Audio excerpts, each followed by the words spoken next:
and welcome to Circle Time, the Early Years podcast. I'm Glenn Denny. Now, in the early years, we're always looking for ways to challenge and extend our children's physical development skills. And we've all got a balance bike or two lurking in our sheds. Now, today's guest will help us to make the most of this equipment. Welcome to Circle Time, Marc Molloy. Hi, Glenn. How you doing?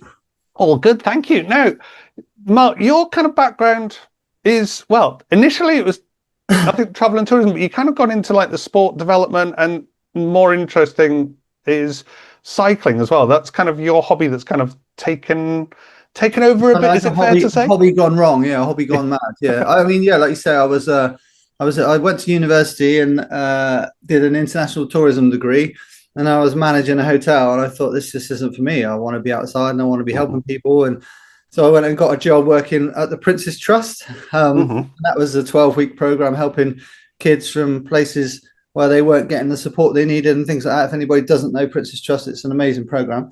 And I did 3 teams of that, which is about the limit of what you can handle because it's heavy going, you know, it's difficult work. And then I went and joined the local government as a sports development officer. And I did that for 3 years. And then I just decided that I wanted to get cycling going. That was my passion. And I rode a lot, and there wasn't really a place for developing that within the council, within that scheme that we had at the time. So I just said to my boss one day, like on a whim, really, hey, listen, I really want to do cycling. He was like, well, you know, you can't do it here. So I said, right, I'm going to do it myself. So that was 2007. And I literally walked out with nothing.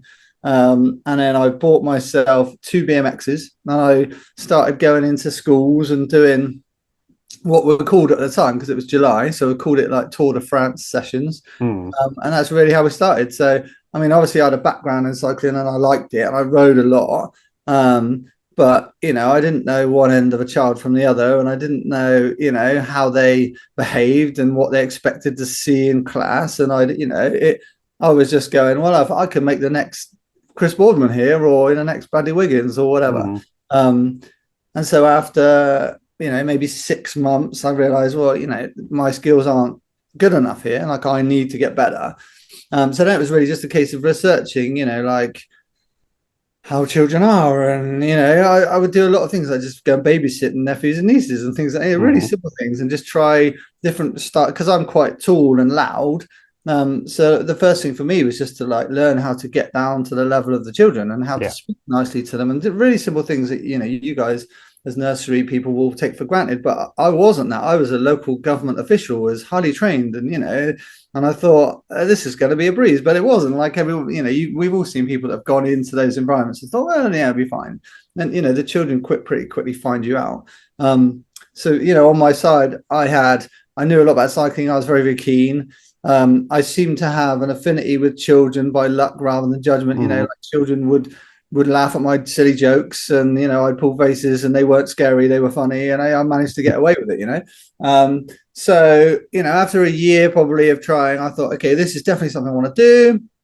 And then I started to look at different ways we could work in different settings. This was primarily in primary school at this point. So we're doing Key Stage 1 and 2. And then we started to deliver bikeability in schools, which is where you take children out on the road for the first time, which in itself is extremely, extremely stressful and difficult for them. So all those skills that I'd learned, I'm probably 5 years in at this point. So this is 2012. The Olympics are happening. And then becomes a real thirst for cycling because of Bradley Wiggins and Mark Cavendish and these guys. So then cycling sort of, you know, people were starting to ask me, can you come in, rather than me having to go to schools and say, hey, I'm doing cycling. And, you know, so that first few years was really about creating that understanding that cycling doesn't have to be 100-mile bike ride up a mountain. You know, it can be done on a tennis court in school, and we can adapt the games and we can make them fun. And, you know, I'm still doing the same thing now, essentially. So it's just simplifying cycling and making it more achievable, more, you know, easier to digest for the children and easier to deliver for the teachers, really. So anyway, so I'm delivering bikeability at this point, and I have a class of 30 children, and for the first 3 or 4 years I would get maybe 1 or 2 children in a class that couldn't ride a bike.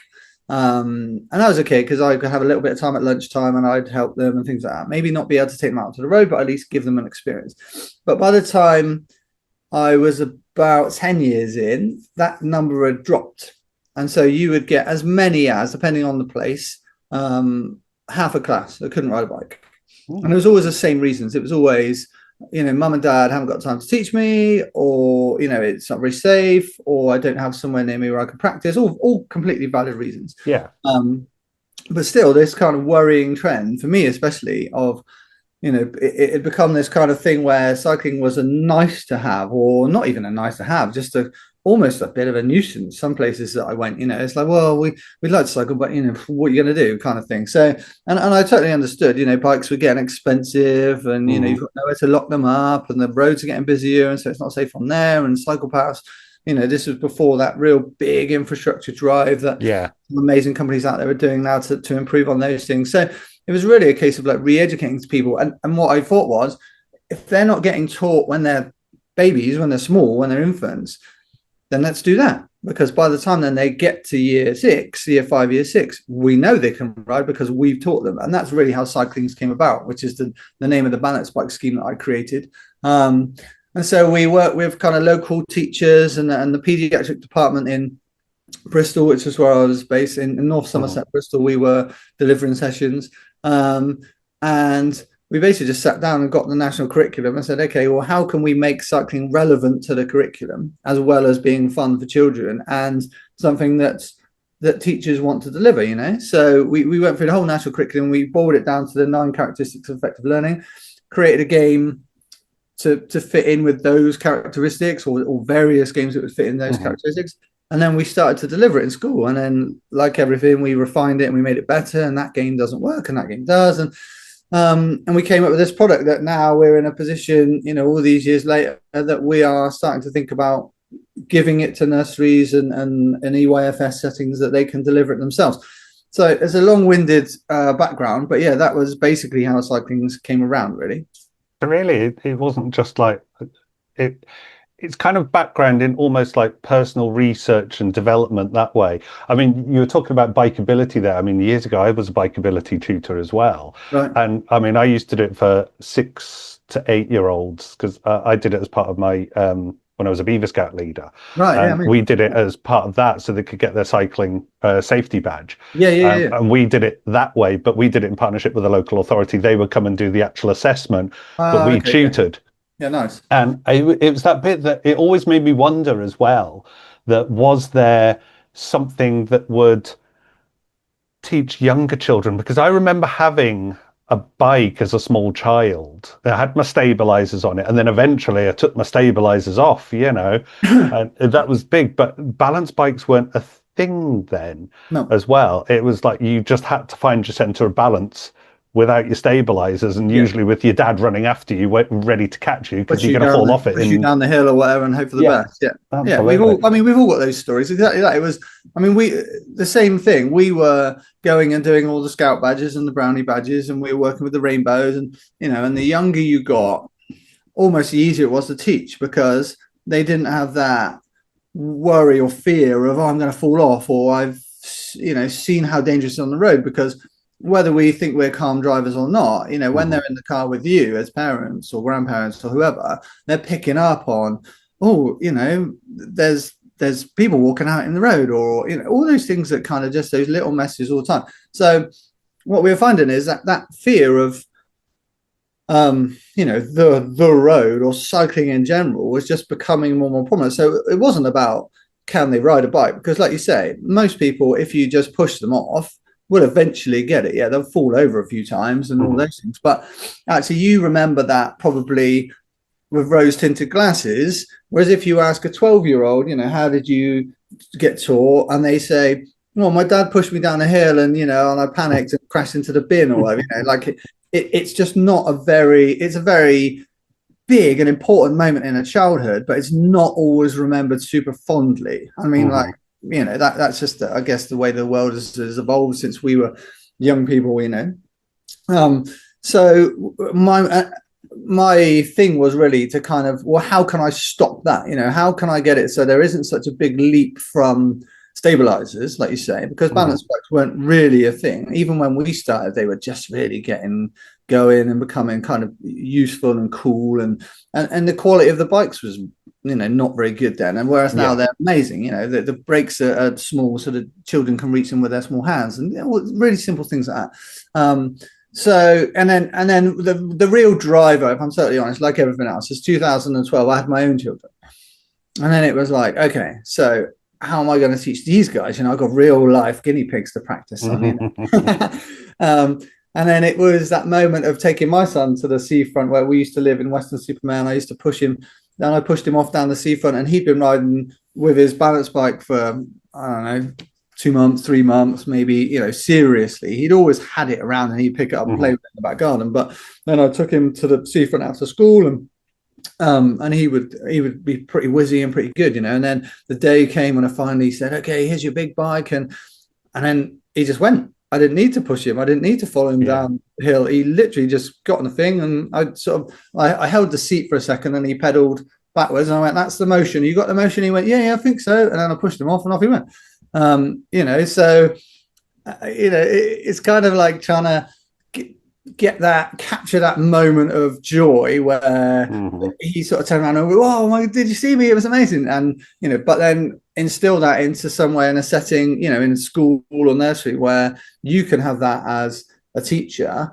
The parent doesn't have that fear that there's somewhere they don't know, or, with somebody that doesn't care about them and all those things, because coming to me at that age, they came to me as a coach in a park, let's say, it's probably too young because they're not familiar with me. They don't necessarily feel safe, etc., etc. But if you can do it in the school where they already feel safe and they trust the teacher and all that sort of stuff, then that's, I found for me I wanted that to be the environment where they learn. For me, that was the best place to go. They're then gonna have that same environment until they do bikeability in year 5 and 6, or bikeability level 1 in year 2, 3, 4. So it just made sense for me to try and to push that. So there's all those things going on that kind of created the perfect storm, really, for us to come up with this scheme the way it was. So again, I'm talking a lot, I'm sorry,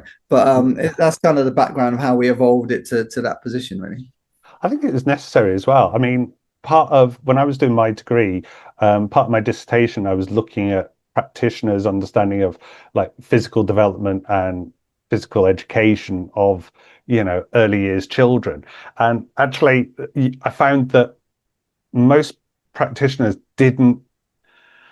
not that they didn't understand it, and not that they didn't understand the importance, particularly of physical development, but they didn't understand how the physical education part can tap into it to promote it. And things like, using balance bikes, using bikes and that kind of, the bikes and trikes that we have in the garden. It's not just a case of we're just going to put them out. It's about understanding and kind of honing in on what can this do and what can this do to benefit a child. And is that part of what Cyclings is about as well? Yeah, I mean, listen, you're absolutely right. Like there is that translation of, I love cycling and I think it's brilliant. It makes me feel alive and incredible. And all my friends do as well, because, if you're a footballer, or your friends are footballers, so all my friends are cyclists and we all love it and can't understand why people don't want to cycle. So how can I translate that joy and love and get that into a school?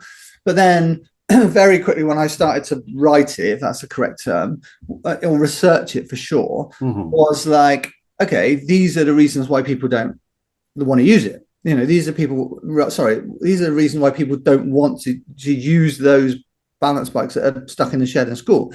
So obvious one, safety concerns, what happens if they fall off? What happens, and then the other one is actually, what is that development route? Like, it just feels like play. And 10 years ago, play was a bad thing. It was a swear word. My thing was always like, well, we should be playing. Even as adults, we should be outside. We should be playing. Play is a fantastic thing. It's how we learn. I watched my children, they're at that age now. We're talking, back when I'm building this thing, and all they wanted to do was play. I would leave them on the floor for 5 seconds, and I'd turn around and they'd have the empty box that I left on the floor, and it was a castle. That they learn by playing. So how can I translate that into something that, how can I translate balance biking, into something where they just feel like they're playing? So I wrote it. So here's the honest truth: is I have a very like childlike brain. I'm becoming convinced as I'm getting older now that I have ADHD. Like I'm going through the process now of being diagnosed. I've never actually said that out loud to anyone other than my wife. So you've got an exclusive. I don't know if that All changes right, I'm ADHD myself. the compromise of the conversation. But so, I see things very simply. Like I don't see risk. I just want everyone to be happy, and I want to be doing fun things and happy, and everyone happy all the time, which is very, it's a superpower, but it's sometimes a burden. But with this particular thing, it was like, okay, so I want to keep in my mind all the time, whatever we do has to be fun for the child. So they're going to come out into the garden of the nursery or wherever the setting is, and they're going to look at this kit, this folder that we've created, and the bikes, and even the color. They're going to want to pick them up. They're going to want to ride. They're going to want to do it because it's fun and it's play, and that's all it is. So all the games are designed to almost like not get in the way of that. So there is a reason why they're in there, and they all work on a certain skill or certain characteristics of the COEL or the Development Matters framework. But the children don't need to know that. The children just want to pick it up and start whizzing around, right? Yeah. So all the games are designed, and they've all got animals. So it's the mouse steps and the rabbit steps and the elephant steps, and then it's the spaceman up in spacewalk, and and then we're going to stomp in on jellyfish, and all these different games that are just supposed to be fun and get the imagination firing. Mm-hmm. But then I went, okay, so simple brain here needs a bit of help to like figure out the behind the scenes of this, because actually, why is the school going to buy this? Why isn't the school just going to get the bikes out and just leave them in the playground and let kids play and explore? Well, because they've got to be hitting these targets of the characteristics of effective learning, and they've got to do records of achievement. So how can what we do fit in with that? So, we want to play the game where we go and stomp on all the spiders, and I know it's fun and it's really cool, and we get to pretend to be like, going and stomping all the spiders and ridding the world of evil spiders, and it's just a bit of fun. Whereas actually what's in the Cyclings framework is we're exploring the world around us, or we're, using tools, or we're using our imagination. So, but I needed help with that. So this is where these teachers came in, so I would go in and say, I think I've written this game and I think it, works on this core skill. And they go, yeah, that's pretty good. Yeah, not bad, And then we try it on the children and go, well, actually, but the children don't like it. Okay, well, that one's gone. Let's try something else. And that's how we evolved it. So, it had proper grown-ups at the top, and then it had me in the middle, and I was like the conduit between the children and, the actual what needed to be in there, which for me was a fun position, because I got to go and try these things out and I got to do them. But then the third and probably most important part is kind of sadly, I guess, is that Cyclings has to be sellable. Like, the big part of it was working out why, as a head teacher or a nursery manager or whoever, actually going to buy this thing, because it's an investment. They need to buy the bikes, they need to buy the kit, they need to train the staff, they need to, and so it was then saying, okay, well, so all the planning and marking is done here. So let's make that more obvious. So let's actually include in the resources like questions to ask. This is how to set the game up. These are questions that you need to ask. This is how you do your review. This is how you do your, and then actually have in the back a certificate which has, a tick sheet on it. I can fit my own helmet, tick. I can glide for 5 seconds, tick. I can play with my friends nicely, tick. So, and then just have a little box where you can stick a picture and sign it, and then that goes straight into record achievement. So there's no planning, there's no marking. So all of a sudden then, if you're trying to teach and you've got all these things, this isn't one extra thing to worry about. So it removes one of those barriers to entry, So it wasn't just a case of trying to design it with the children in mind. It was always design it with the children in mind and the teachers in mind and the head teachers in mind. That it was always that three-pronged kind of fork, really. So it looks like a nice glossy and fun and shiny thing, and it's supposed to just want the children to go out and play, but there's all that stuff behind it as well. And the trick was always to kind of try and keep that, like, from preventing that from taking over and making it less of a fun thing to deliver. So yeah, that was a challenge.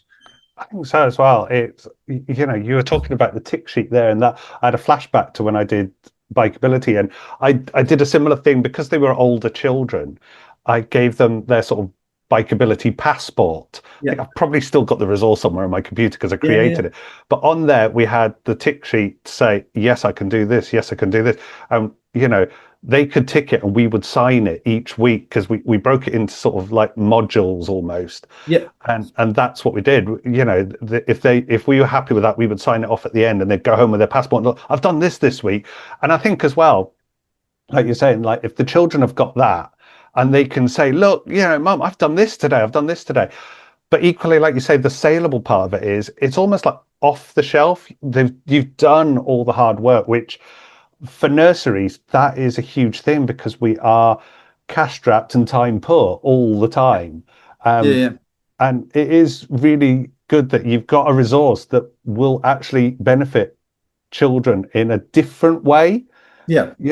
So that's For really, sure, really it's a useful. different stimulus, a different way of learning. It's Hmm. probably, it's probably more formalized without becoming too formal, if that makes sense. Hmm. So it's got the process behind it, and it's got the kind of the Ofsted are going to look at it and say, well, yeah, okay, well, we're actually are working towards these goals. We're not just letting them play in the garden, but to the children, hopefully, it still just feels like they're playing. Yeah. I guess the fourth thing I've missed off that list is like the parents. Like the parents have to feel like you're adding something to the child's Yeah. development, right? So we're looking at the development of gross motor skills and then fine motor skills, and that leading to finer pen control. So, I was supposed to start a PhD. There was a lovely lady, Liz, at the University of Bath, and I was discussing with her about maybe this could become a PhD thing where actually we go in and we look at how cyclings or balance biking is different than other different sports or activities Hmm. in the development of those gross motor skills, because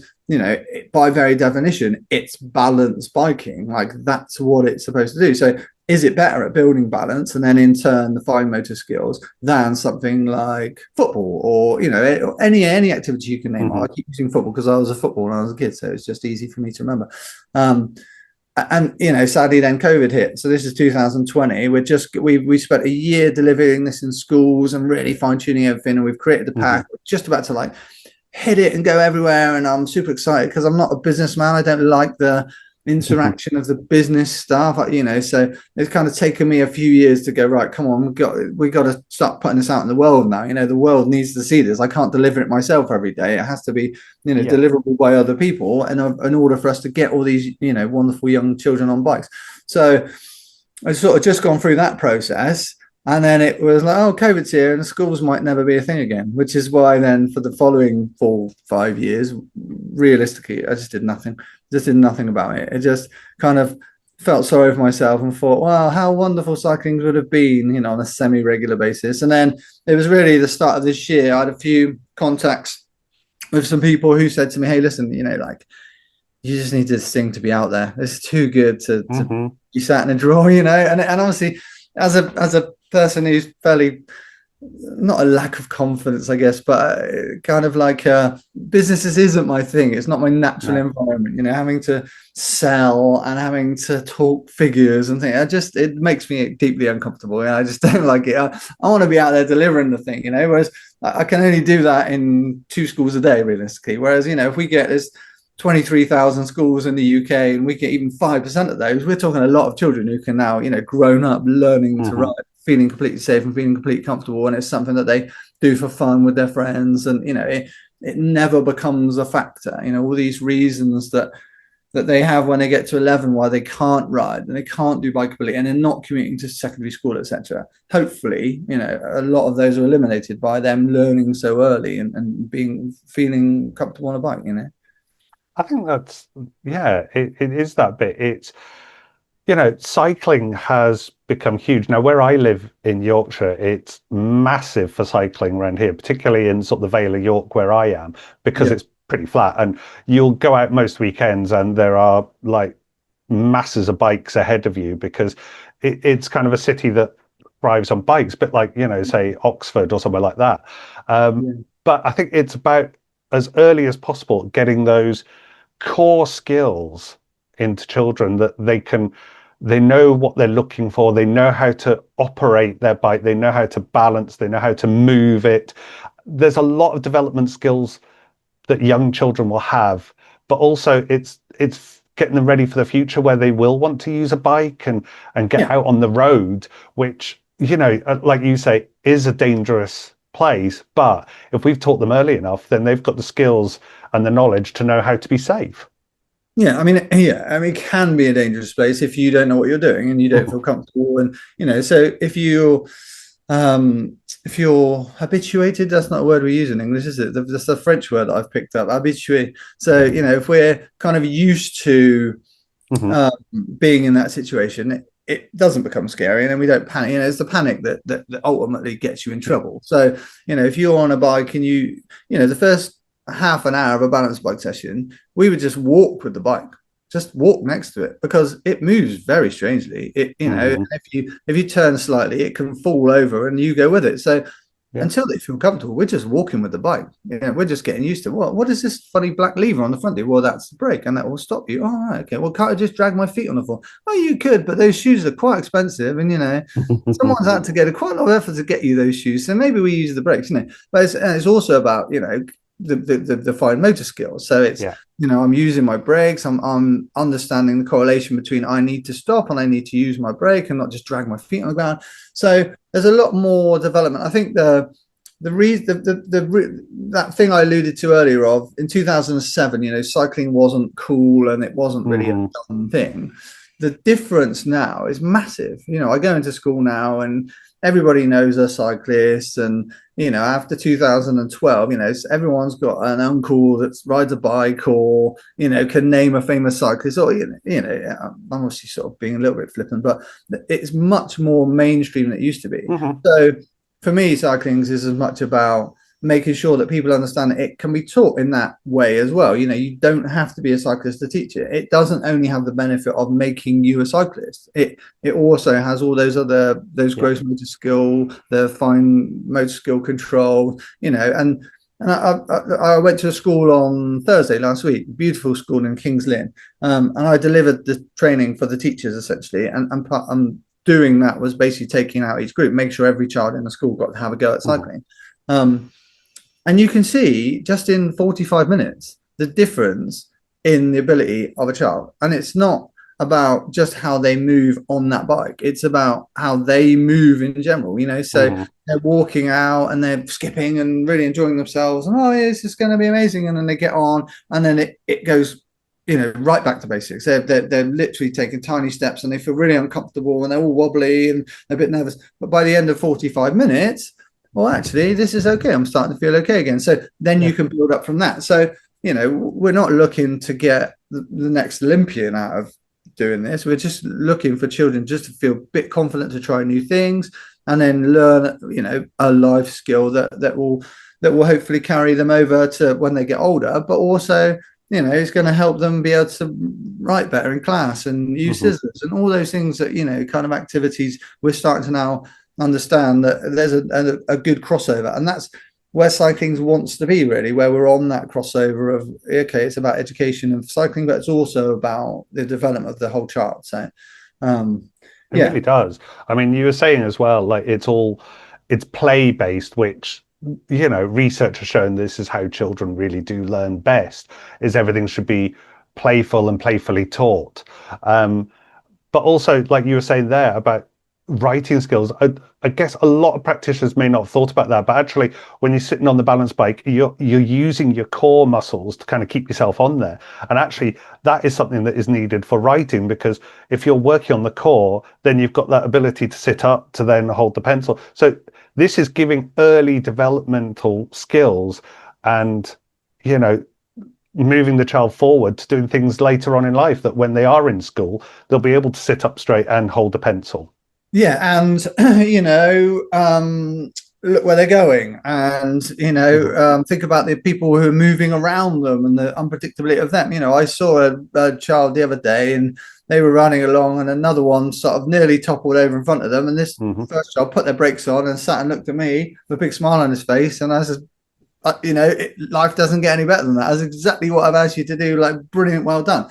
And obviously that he got that straight away. But other children, you might teach them and do balance biking session twice a week for a year, and they still can't do it. They're still bumping into walls and things like that. But I think it's just creating that safe environment where you're limiting the potential of the day, because let's not overlook the fact that, you know, like a lot of people don't want to teach cycling in school or nurseries because children might fall off their bike and hurt themselves. And that is a possibility, you know. So the first thing that they learn is how to put their own helmet on and why that's important. So even if it's just that, you're starting to think about the care of self, you know. So that goes in with the lessons. Like my son, he really hated brushing his teeth when he was a very young child. You know, that's something we really had to work with him on. But then he started to understand, well, I don't like the sensation of brushing my teeth, but actually I understand I need to look after my teeth, and that made the difference. And this is the same thing, you know. So actually I hate wearing a helmet, and it's a bit uncomfortable, and but actually I understand why I need to wear one. So this is much about that. And then what we do is we get them, you know, they'll come up and say, can you put my helmet on, please? And I'll say, no.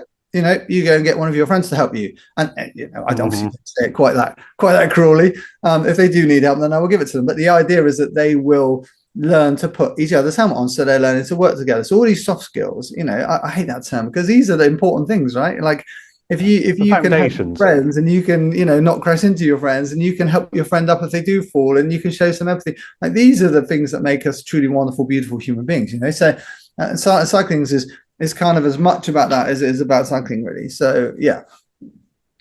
Brilliant. Well, Marc, time is crept up on us, but how can people get in touch with you to find out more about Cyclings?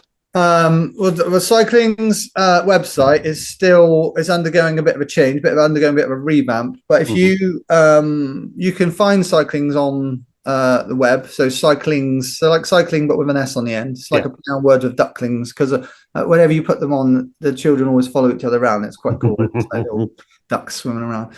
So it's cyclings.co.uk. Or people can find me on LinkedIn, or you can just email me, Marc, that's Marc with a C, M-A-R-C, @cyclings.co.uk. Just get in touch. And then obviously I'm just happy to, as you've probably witnessed, I'm happy to kind of chat and talk cyclings all day. You know, I love it as a sport, as an activity, and as a development thing. You know, for me, it's just it's up there. You know, so yeah. Brilliant. Well, Marc, thank you so much for coming on Circle Time. Every time you were talking there was little bits going, oh yeah, that's that development and that development and that development. And you said at the start, like before we started recording, that I'm not an early years person. I don't understand the development. Actually, everything you talked about within Cyclings and cycling as a whole, I was picking bits out going, yeah, that would work for that development. That would work for that development. Yeah. And if you've got the resources there, I think, any educator will be able to pick that out and go, yeah, I know that'll help that, and that'll help with that. So amazing. Thank you. No formal early years education, but in 15 years of doing it, you know, you hopefully pick up a thing or two. And kind of like was it Ronald Reagan, the American president, said, well, I don't know a lot about a lot, so I surround myself with people that do, you know. So that was my development, was listening and learning and watching other people do it and picking it up, and like you say, cherry picking the best bits. And hopefully this is you know what Cyclings has gone on to be. So yeah, but thanks for having me. It's been amazing. Thank you. No, brilliant. Marc Molloy, thank you very much.